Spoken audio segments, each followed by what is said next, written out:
안녕하십니까. 신인교대 국방TV 1일 안보 브리핑입니다. 오늘도 역시 우리 대한민국을 둘러싼 중요한 안보 이슈들 간추려서 브리핑 해드리겠습니다. 첫 번째 소식입니다. 최근 계속되고 있는 수해로 인해 북한이 올해 대규모 농작물 피해를 입었으며 이로 인해 올해 122만 톤 규모의 식량 부족이 예상된다는 분석이 제기되었습니다.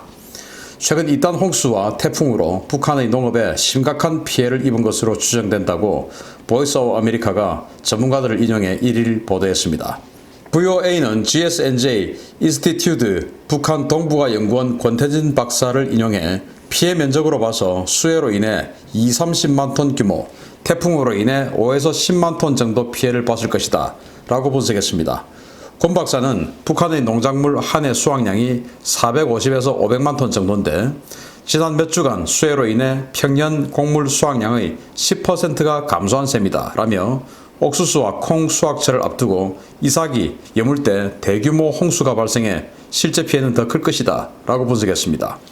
권 박사가 분석한 생산 감소량은 순전히 수해로 인한 감소분만 계산하는 것인데요.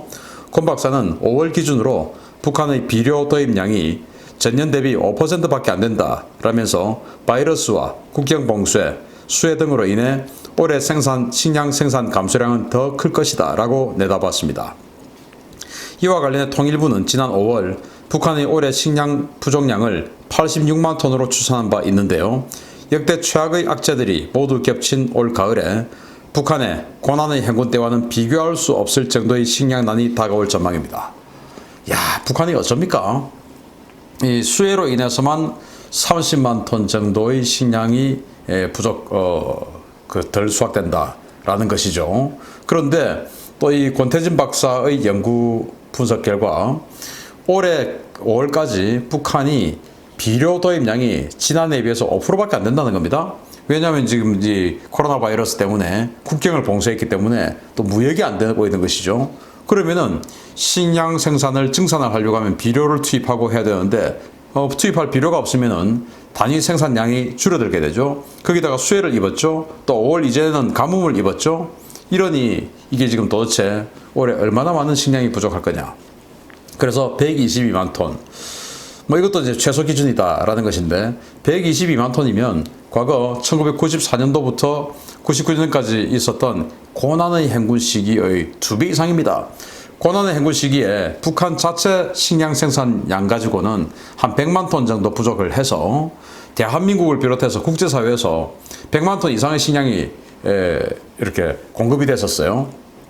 그렇게 해서 어떤 해는 한 50만 톤 부족했고 어떤 해는 30만 톤 부족했고 어떤 해는 남았었어요. 그러다가 이제 1997년도에 남았는데 1998년도에 북한이 대포동 2호 로켓을 쏘던 바람에 다시 이제 제재가 들어와서 99년도 또 식량이 모자랐죠.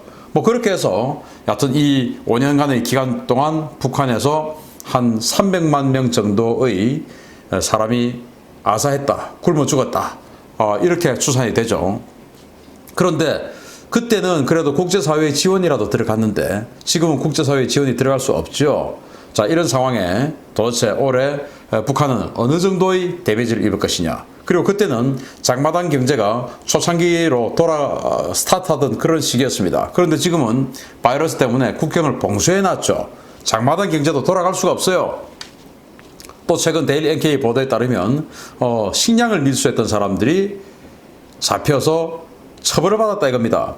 지금 안 그래도 식량 부족한데 식량을 좀 밀수를 했던 것은 이 국가경제 전체로 봐서는 좀 선순환 행위가 될 수 있는데 그 사람들을 처형시켰다 이거예요.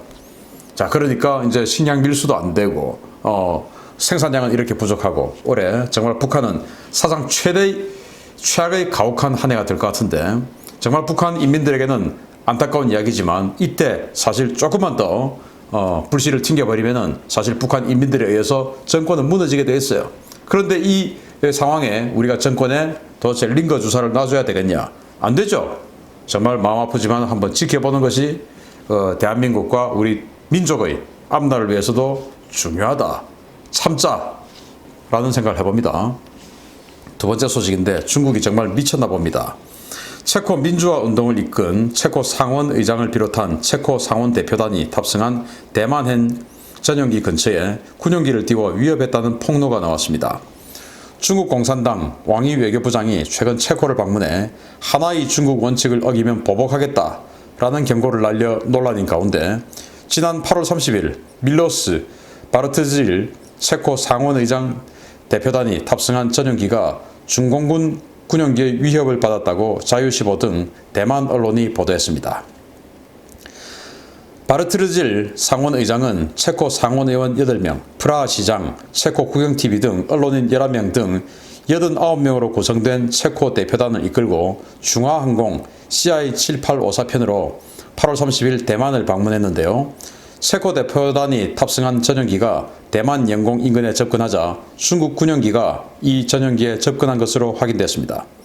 기체 등록번호 W1222235로 식별된 이 군용기는 푸젠성에서 발진해 대만 해협 남단을 통과한 뒤 대만 남서부 가오슝 해안 약 80km 지점에서 선회하며 체코 대표단 탑승 전용기 항로 근처로 접근했습니다. 이와 관련해 대만 국방부는 모든 상황은 군에 의해 완전히 통제되고 있고 이번 상황 역시 모두 지켜보고 대응했다고만 밝히며 구체적인 내용은 공개하지 않았습니다. 자신이 위협받았다는 사실을 인지한 것인지 비르트르질 의장은 31일 대만 의회에서의 연설에서 1963년 케네디 대통령의 서베를린 연설을 본따서 나는 대만인이며 여러분의 자유롭고 공정한 미래를 축복합니다 라고 선언해 중공 당국의 강력한 반발을 사고했습니다. 자, 차이나 에어라인, 이 중국 항공사가 아니고 대만 항공사예요.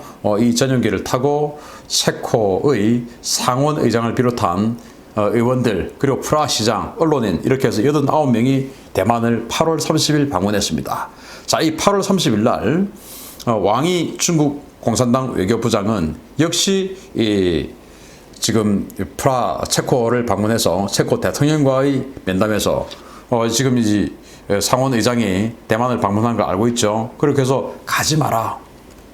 가면 하나의 중국 원칙을 어기는 것으로 보고 보복하겠다. 이렇게 경고를 했죠. 그렇지만은 상원 의장 갔어요. 갔고 그렇게 해서 또 뭐 중국이 또 체코 대사 초치해서 또 항의하고 이렇게 했는데 어쨌든 갔습니다. 자, 갔는데 이 가오슝 80km 지점이면 얼마나 가깝습니까? 영공 바로 인접한 곳이죠. 여기까지 중국 군용기가 와서 지금 이 군용기의 종류는 뭔지 식별은 되지 않고 있습니다. 근데 중국 군용기가 와서 선회하면서 이 항로를 위협을 한 겁니다. 그걸 이제 대만 언론들이 폭로를 한 거예요. 이 항적 정보를 가지고. 이렇게 비신사적인 부도덕적인 일을 중국 공산당이 저질렀다. 이렇게 강력하게 비난하고 있고, 자, 이런 상황에서 분명히 왕이 외교부장이 가지 말아라고 했는데 갔죠. 뭐 왕이 외교부장 이야기 들을 이유가 전혀 없죠. 그리고는 이제 가서 이 상원 의장이 뭐라고 했냐? 케네디 대통령의 연설을 봤다는 거예요. 1963년도에 존 F 케네디 대통령이 독일의 그 동독이죠. 동독 내에 이제 베를린이 있고 그 베를린을 또 동서로 나눴지 않습니까? 그 서베를린에 가서 나는 베를린인이다 라고 연설을 했던 적이 있지 않습니까? 그래서 자유를 사랑하는 모든 사람들은 베를린인이다. 또 이렇게 이야기를 했었거든요. 그 케네디 대통령의 연설을 본다서 나는 대만인이다 라고 상원 의장이 이야기를 하면서 여러분의 자유롭고 공정한 미래를 축복합니다. 자유를 우리는 쟁취해야 된다. 이런 이야기를 한 거예요. 그래서 이제 이 대만 의원들이 전부 기립박수를 하고 환호하고 이제 이렇게 됐죠. 이랬더니 또 이제 중국 외교부에서 그 체코에게 상원 의장을 비롯해서 이제 거명하면서 체코에게 가만두지 않겠다. 보복하겠다. 이렇게 이야기를 했어요. 이건 뭐 국제 깡패도 아니고 정말 과거에 미국이 냉전 끝나고 나서 그냥 미국의 일극체제가 됐을 때 1990년대 사실은 미국이 굉장히 오만했었습니다. 그때 오만했던 미국하고는 비교가 안 되는 지금 사실은 이 정도면 뭐 깡패짓이죠. 이런 일을 하고 있는데 사실 이게 보면은 왕이 외교부장이 유럽을 지금 순방하고 있는데 프랑스에서도 프랑스 마크론 대통령이 왕이에게 이 대만 문제, 홍콩 문제, 또 인권 문제, 위구르 인권 문제 이런 거 지적하면서 막 따졌거든요. 여기에 또 이제 왕이가 처음엔 듣고 있다가 또 반발을 했죠. 그래서 지금 유럽을 다니면서도 뭐 큰 성과가 없어요. 왜냐? 세계인들이 정신 차리고 있는 겁니다. 이제 세계인들의 특히 이 선진국들의 의견이 모아지고 있는 것이죠. 중국은 전 세계의 독이다. 라고 하는 게 모아지고 있는 것이죠. 자, 이런 상황에서 아마 중국도 이 정도로 외교부가 가만두지 않겠다, 보복하겠다 라고 하는 이 정도 멘트를 한 것 같으면 이성을 놓아버린 겁니다. 지금 전 세계에서 압박이 들어오니까 또 좀 이성적으로 판단을 해서 대응을 해야 되는데 그 이성적인 판단을 할 수 없는 상황에 뭔가 머리가 지글지글 패닉 상황이 와버린 겁니다. 이런 중국에 우리가 꿈을 같이 꿔서야 되겠습니까? 안 되겠죠. 그런데 꿈을 같이 꾸고 있는 분들의 멘트들, 정말 기막힌 멘트가 세 번째 소식에 있습니다. 요즘 우리 국무위원들 언행을 보면 도대체 어쩌다가 우리 정부가 이렇게 망가졌나 하는 탄식이 나옵니다. 통일 안보 문제를 책임지는 장관들의 발언이 또 구설에 올랐다는 소식입니다. 미국의 한미일 국방장관 회담에 장관 이취임식 일정 때문에 못 간다는 발언으로 여론의 질타를 받은 정경두 국방부 장관이 1일 서울안보대화 영상축사에서는 또 다른 엉뚱한 발언을 해 논란을 빚고 있습니다. 미국 주도의 아시아태평양 안보협력 논의 자리에 참석은 피했던 정 장관은 축사에서 코로나19 2차 대유행이 우려되고 있어서 그 어느 때보다 국가 간 연대와 협력이 절실하다 라면서 비전통적 안보 위협에 대한 국제연대와 협력 필요성을 강조했습니다. 여기까지는 좋습니다. 그런데 정 장관은 또 정부는 북한의 완전한 비핵화와 한반도의 항구적 평화 정착을 반드시 구현하겠다 라는 절실한 마음으로 남북관계 개선에 최선을 다하겠다 라면서 북한 비핵화를 위해 남북관계를 개선해야 한다는 현실과 동떨어진 발언을 하기도 했습니다. 이런 발언은 통일부에서도 이어졌습니다. 최근 미국의 제재 경고에도 불구하고 북한과 경제협력, 심지어 북한이 남한의 기업 주식과 부동산을 살 수 있도록 해야 한다는 주장을 펴 논란이 되고 있는 이인영 통일부 장관은 북한의 남북연락사무소 폭파에 대한 배상 요구는 실효성이 있는지부터 살펴야 한다는 주장을 폈습니다. 이 장관은 코로나로 인해 경제가 어려운 상황에서 우리 국민 혈세 300억이 넘는 돈이 투입된 연락사무소 폭파에 대해 북한으로부터 경제적 배상을 받아야 하지 않느냐라는 질의에 대해 북한의 연락사무소 폭파가 대한민국에 대한 공격이라고 단정할 수 있는지는 모르겠다 라면서 정부는 북측에 배상을 요구한 적이 없으며 경제적 배상 주장에 대해서는 법적인 실효성이 있는지 더 검토해야 한다라는 입장을 내놓았습니다. 국방을 책임지는 수장은 남북관계 개선을 하면 비핵화가 된다는 허황된 소리를 하고 있고 통일정책을 책임지는 수장은 북한의 도발이 아니라며 배상 책임을 물을 수 없다고 하고 있는 이 현실이 정말 개탄스럽습니다. 서울안보대화 이 한국 국방부 장관이 아니고 국방부 차관 주관으로 하는 이제 글로벌 차관급의 국방부 차관급의 회의 협의체예요. 여기 이제 회의를 하는데 여기 이제 장관이니까 축사를 하는 겁니다. 자기가 이제 개회사를 하는 게 아니고 개회사는 한국 국방부 차관이 하고 여기에 아니 국방부 장관이면 지금 이 한반도에서 열리는 가장 큰 안보 이슈가 뭡니까? 바로 북한 핵 아닙니까? 이 북한 핵에 대해서 이 국방부 이 무력을 책임지고 있는 이런 국방부 장관은 북한 핵으로 인한 세계인들의 우려 잘 알고 있다. 그래서 이 북한 핵이 우려와 달리 잘 억제될 수 있도록 우리가 군사적으로 노력을 잘 하겠다. 이게 국방부 장관이 할 이야기지. 자기가 왜 무슨 뭐 남북 평화 적극적으로 하고 뭐 교류 협력을 해야 된다. 이따위 소리를 합니까? 자기가 지금 사실 이런 이야기가 있었어요. 지난번에 이 안보라인 전체 교체 이야기가 있을 때 이 정경두 장관이 안보실장으로 가기를 희망하고 있다라는 설들이 이 기자들 세계에서 있었어요. 그리고 안보실장으로 갈 것 같다라는 그런 설들도 많았어요. 왜냐, 이 정경두 장관이 대통령하고 원체 뭔가 이렇게 이 선대부터 얽히게 좀 있답니다. 그런 설이 있어요.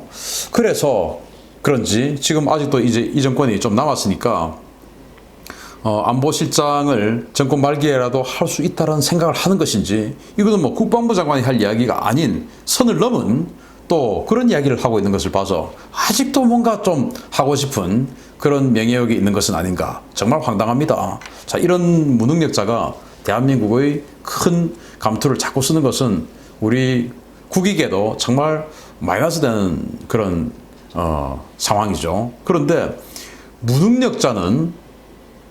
무능력한 것으로 국가에 피해를 주지만 능력 없는 사람이 더 강한 노력을 하는 것은 이건 정말 위험하죠. 저는 통일부 이야기라고 생각합니다. 정말 위험한 발언, 위험한 소리, 위험한 일들을 자꾸 하려고 하고 있죠. 그렇게 인해서 자기가 정치적으로 유력자니까 원내대표까지 했던 사람이니까 힘이 있죠. 무능력하고 생각이 바르지 않은데 힘이 있는 사람이 열심히 일을 할 때 이게 얼마나 위험한 일입니까? 저는 지금 굉장히 위험한 이것들로 인해서 대한민국이 세컨더리 보이콧을 맞는지 이렇게 할 때 도대체 누가 책임을 집니까? 정말 우리 이런 거 잘 살펴봐서 여러분들에게 직접적으로 피해가 왔을 때 와 이게 그거였구나 그때 그러지 말 걸 생각하지 마시고 꼭 기억했다가 다음에 반드시 우리 이 국민의 참정권으로서 표현을 했으면 좋겠다라는 생각을 해봅니다. 마치겠습니다. 감사합니다.